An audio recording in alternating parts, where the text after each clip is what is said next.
নমস্কাৰ বন্ধুসকল, মই দেৱজিৎ শৰ্মা পুনৰবাৰ আপোনালোক সকলোকে DS global farms and traders চেনেলত স্বাগতম জনাইছোঁ। বন্ধুসকল, মোৰ এইটো ছিজনত হোৱা পোৱালিখিনি মই আপোনালোকক দেখাবৰ কাৰণে আজি ভিডিঅ'টো বনালোঁ। ইয়াতে দেখিছে বাৰবাৰী আছে, বিটেল আছে, আৰু এইটো মেল পোৱালি বাৰবাৰী আৰু বিটেলৰ ক্ৰছ। খুব সুন্দৰ কোৱালিটিৰ পোৱালিটো। আৰু এইকেইটা মোৰ ৰিচেণ্টলি হৈছে।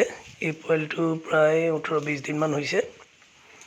জেড ব্লেকত ফিমেল পোৱালি, খুব সুন্দৰ কোৱালিটিৰ। আৰু এইটো দেখিছে ৰেড নাগৰা, এইটো মেল পোৱালি। ইয়াৰ প্ৰায় 7 দিনমান হৈছে, আজি 7-8 দিন হ'ব।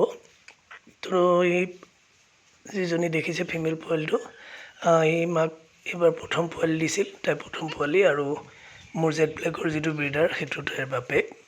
আৰু বাকী এইটো পোৱালি মেল পোৱালিটোৰ মাকজনী ৰেড কালাৰত আছিলে। আৰু খুব সুন্দৰ আৰু এক্টিভ পোৱালি দুটা, খুব উৎপাত কৰি থাকে। সিহঁতক মই বক্সত ভৰাই ৰাখোঁ।